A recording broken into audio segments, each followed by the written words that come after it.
Hi everyone. Yeah, my name is Butch. I wear quite a few different hats. On the private side, I still run Zai Design Hive, which is it started off as avatar accessories in 2000, but it's since branched out to other things to include creative services, home products, souvenirs. I also am the Chief Reinvention Officer of District 32 at Mactan, Cebu. It used to be the master franchisee of the Mactan Cebu International Airport. Now we're still doing some of it, but not at that scale anymore.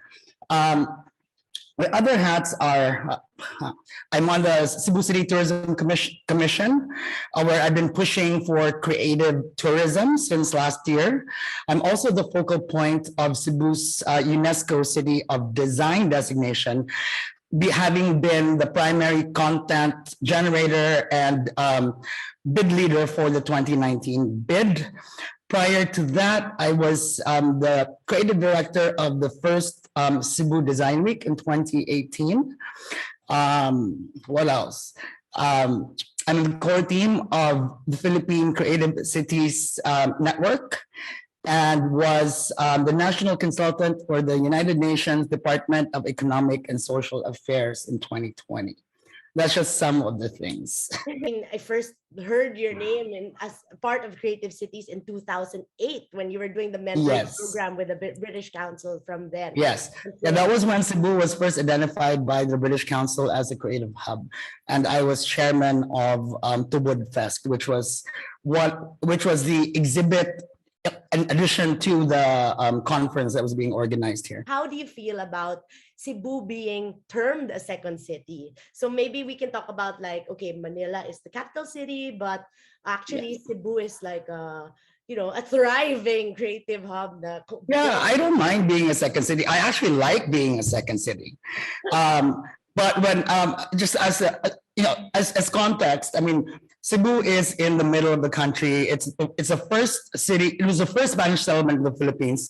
But even before the Spaniards came, it was already, because of its location, a hub of commerce and trade and culture, and it's always been kind of like a melting pot. But because it is a small city on an island, then it's always been much more casual and relaxed and chill. And you've had a long history of foreign influences because so many people moved here, but then a lot of them ended up, some would visit and ended up staying. So that really added an international cosmopolitan dimension to Cebu City. And that's why our creative output reflects that. So it's a more, sure, we do still draw on Filipino traditions and skill, but we've always had a much more global-facing outlook. Yeah, that global facingness is what drives Cebu to be design-oriented, right? Right. Yeah. And like, I think there's so many influences that allow it to thrive. But what is its drive? Like, for example, like we talked about design, the access to materials, for example, communities that can produce, etc. Yeah, so it's the entire supply chain that was developed, and because Cebu really developed as an export center versus, for example, the furniture companies in Luzon were always selling to the local market. Cebu has had a longer tradition of exporting worldwide, and we were lucky that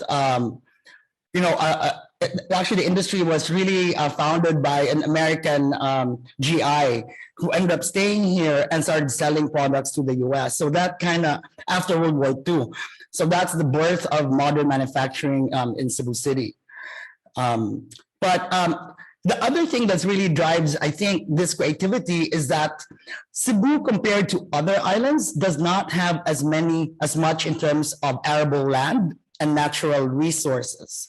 So we've always had to innovate on how to treat them. But we do use the other islands as part of our supply chain. So we've always been like, we source from other islands and then everything gets manufactured here traditionally. But mostly more now for furniture. I think fashion accessories has been really impacted. And furniture is gaining actually a resurgence because this tropical style is back again. And COVID was also quite a good thing for the furniture guys because most people can travel and people were really improving their homes and they're and working from home more, and so the home became the omniverse where people worked, lived, and played during the pandemic. So that's been very good for the furniture sector. And yeah, Cebu is quite, I can't remember the statistics, but I think the Philippines is, I would say, top 20 in the world in terms of furniture. Although it was higher before, but we got overtaken really by China, Vietnam, and Indonesia. But it's still quite big and employs a lot of people here. Do you see any advantages of that, like being not being in the capital city, of course, apart from the location and it being a global hub, and also any disadvantages of its location, or in contrast to being Manila? Because it is smaller and it's more concentrated, I would say. So we all kind of know each other. So we tend to really get things done very, very quickly. There's they call it the Cebu can-do attitude. Now, we get things done. So that's, for me, a huge advantage. Maybe a disadvantage would be that we don't have as many people, but for me, I really don't think it's a disadvantage. Although, yeah, we do have a certain segment of the population that does leave for this, for Manila or for the US or for Europe. But I think there's enough talent in the pipeline. Because that's always the issue, right? How do you replenish talent and how do you bring in new influences and new blood into the ecosystem? Obviously, you were the private sector lead to attain the UNESCO Creative City in October 2019, right? So maybe a little bit about the journey from when you started in like the scenario of Cebu, and you're working within Cebu from 2008, and how has it evolved to what it's been in 2019? So it's been when I was actually mentoring Iloilo and Bacoor, because they applied to be a UNESCO City to be part of the UCN last year. I told them that, and some of them were just, they started doing their data gathering, the month before. And I'm like, for us, it was a 13-year journey. And it started with the British Council. Then in 2011, we were the ASEAN City of Culture. And we hosted the Southeast Asian Creative Cities Network in 2015. 2017 was Chambers to Cebu project, where we exhibited as one Cebu and not individual companies. It was like a massive special setting, which led to the first Cebu Design Week in 2018. So it was a natural progression to do the UNESCO bid, because at that point we had enough proofs of concept that Cebu really does deserve to be part of that network. And that's one thing that I keep on telling possible cities that are interested now. Sure, you must have already the background and the past credentials that you're able to host international conferences. You have internationally recognized talent, and a lot of them in different in whatever field that you're trying to apply for, right? So yeah, it was a long 13-year journey, and the journey continues because the UNESCO actually has a very strict monitoring requirements to make sure that you actually follow through on what you bid for. Yeah. And COVID has been a challenge because it has set back our timelines a little bit. Okay, so one thing that we did during lockdowns, because everyone was stuck at home, right? So we decided to pivot the UN project into assessing the impact of the pandemic on the creative sectors. But the first thing we did was to really build on the almost non-existent baseline data, because as you know, that's what's very much lacking here in the Philippines. When we did that was actually the hardest part of putting together the UNESCO bid, because no one knew what the creative sectors really encompass here, right? So after a few months and a few hundred respondents, we were able to get some good numbers. Cebu's creative landscape is actually very, very diverse, but also a bit disparate, because there's a lot of us and there are different agendas. We think they're different agendas when there's actually a lot of the issues are the same. So our biggest creative sector really is it's in functional design, because Cebu has been for a very long time an exporting center for the Philippines. So obviously that's furniture is the biggest sector, followed by apparel, fashion accessories, and other lifestyle objects. Following next to functional design, we have creative services. So that's advertising, that's architecture, interiors, graphics. That's the second largest sector. Third is, I think it's visual arts. So painting, photography, and then fourth is new media. So that's whether it's content creation, whether it's websites, app development, that sort of thing. Because there are so many and there are like a lot of competing events, competing projects, the challenge really is to how do we align all these initiatives so we're able to continuously assess needs, bridge gaps, reduce redundancies, and achieve synergies for the betterment of the entire ecosystem.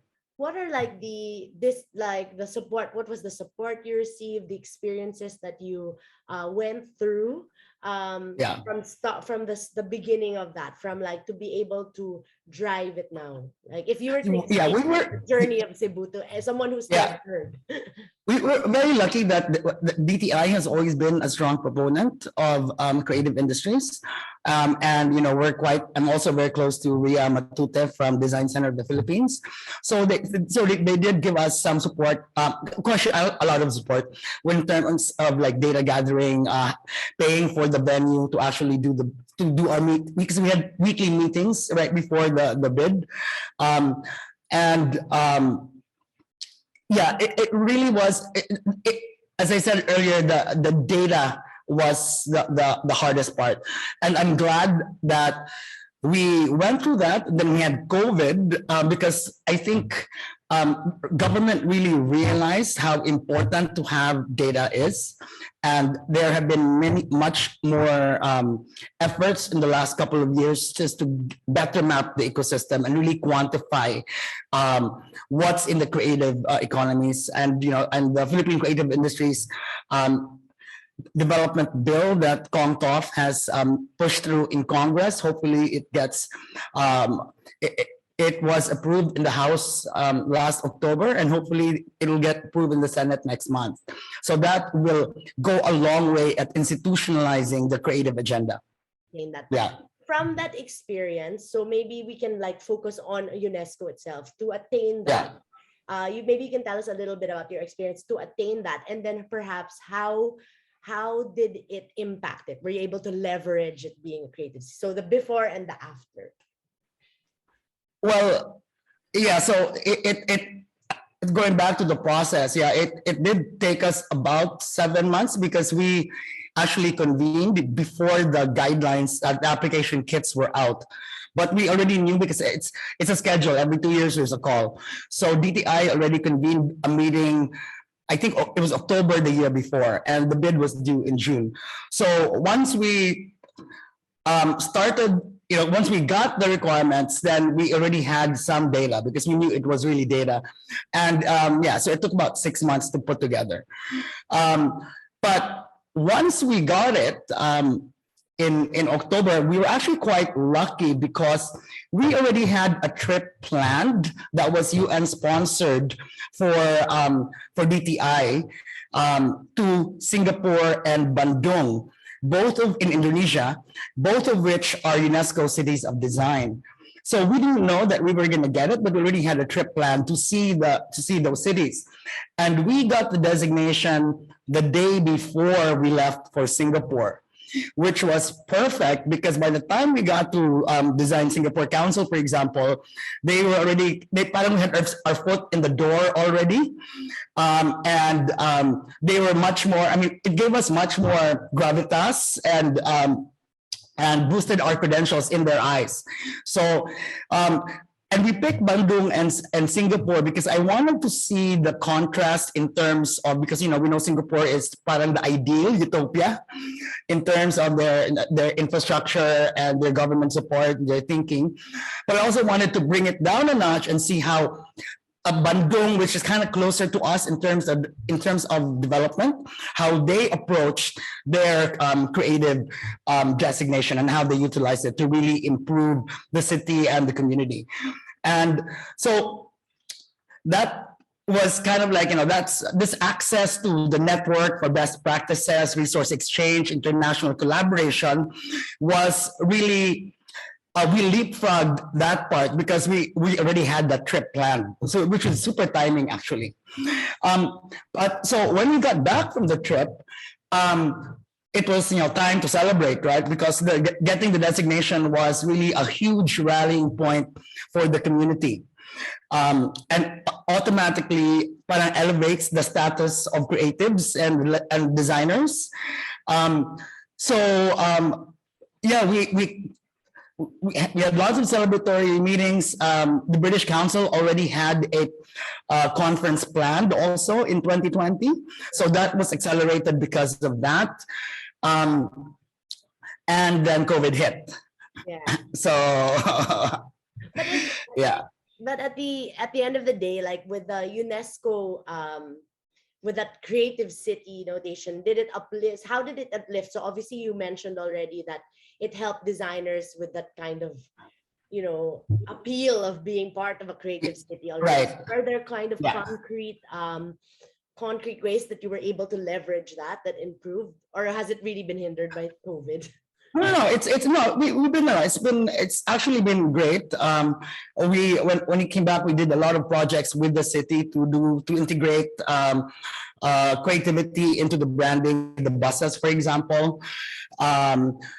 Cebu Design Week, even with COVID, we pivoted to a completely online format for 2020 and gathered design experts from all over the world that would not have been possible pre-COVID. And we used the UNESCO network for that, as well as the UN network for that. Opportunities and like have things changed. You know? Right, and hopefully that I know. So last year we did the Visayas Art Fair, and that was extremely successful. So with that, we're really hoping, you know, to inspire the next generation, and increase the creative output of the city. 2 days ago, DTI just launched a new project it was Creative Connect. And then again, that's another platform for creatives just to connect, create, and cultivate. We launched the Design Cebu Gateway, also at Cebu Design Week last year. And that's an enabling and empowering platform that's completely web-based. That has social media functionality where designers can upload not just their profiles, but also their portfolios, their events, as well as list in the marketplace whether they're trying to buy, whether they're selling or selling a service or product or looking for a service or product. Version 1.0 is out, and we're working on version 2.0 this year, which has more functionality and more customization. So I think that's going to be a game changer just for the creative industry, and it's open to all, not just Cebu-based creatives. So yeah, Cebu, as I said earlier, Cebu has undergone a long and sometimes tedious, fraught with challenges, but journey to get to where it is. But it is and it's a journey that continues. And I look forward. I'm very much. I'm very much involved. I'm very happy to be part of this journey.